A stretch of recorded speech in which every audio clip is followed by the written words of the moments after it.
নমস্কাৰ ৰাইজ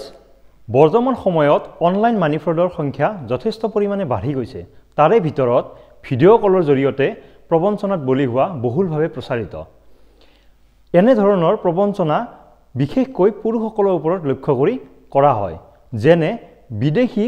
মহিলা এগৰাকীৰ ফটো লৈ ইনষ্টাগ্ৰাম বা ফেচবুকত প্ৰফাইল খুলি আপোনালৈ বন্ধুত্বৰ অনুৰোধ প্ৰেৰণ কৰে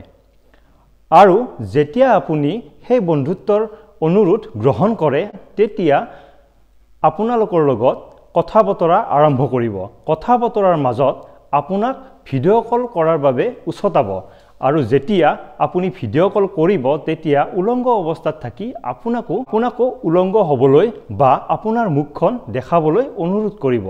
যেতিয়া আপুনি তেনেকুৱা কৰিব তেতিয়া আপোনাৰ স্ক্ৰিনশ্বট বা স্ক্ৰিন ৰেকৰ্ডিং ৰাখি ল'ব আৰু ফোনটো বা ভিডিঅ' কলটো সমাপ্ত হোৱাৰ পিছত আপোনালৈ অচিনাক্ত ব্যক্তি এজনৰ ফোন কল আহিব আৰু আপোনাক হোৱাটছএপৰ দ্বাৰা আপোনাক সেই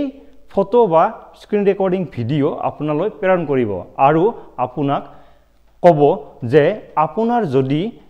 ভিডিঅ' বা ফটোবিলাক ফেচবুক হোৱাটছএপ ইউটিউব বা ইনষ্টাগ্ৰামত ভাইৰেল কৰিব নালাগে তাৰ বিপৰীতে আমাক ধন দিয়ক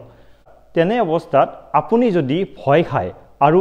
ধন প্ৰেৰণ কৰে তেখেতসকললৈ তেতিয়া প্ৰবঞ্চকে চল পায় আৰু আপোনাক দুনাই পইচা বেছিকৈ খুজি আপোনাক আমনি কৰে যদি এনেকুৱা প্ৰবঞ্চনাৰ বলি হৈছে তেতিয়াহ'লে ভয় নাখাব আপুনি আপোনাৰ অঞ্চলৰ আৰক্ষী চকীত গৈ আপোনাৰ সমস্যা আপোনাৰ অভিযোগ দাখিল কৰক আমি আপোনাৰ সমস্যাৰ সমাধান কৰিবলৈ আইনী পদক্ষেপ গ্ৰহণ কৰিম এনেকুৱা প্ৰবঞ্চকৰ পৰা আপুনি সতৰ্ক হৈ থাকক আৰু সাৱধান হৈ থাকক বাক্সা পুলিচৰ তৰফৰ পৰা জনহিতাৰ্থে অসম পুলিচ সদায় আপোনাৰ কাষত ধন্যবাদ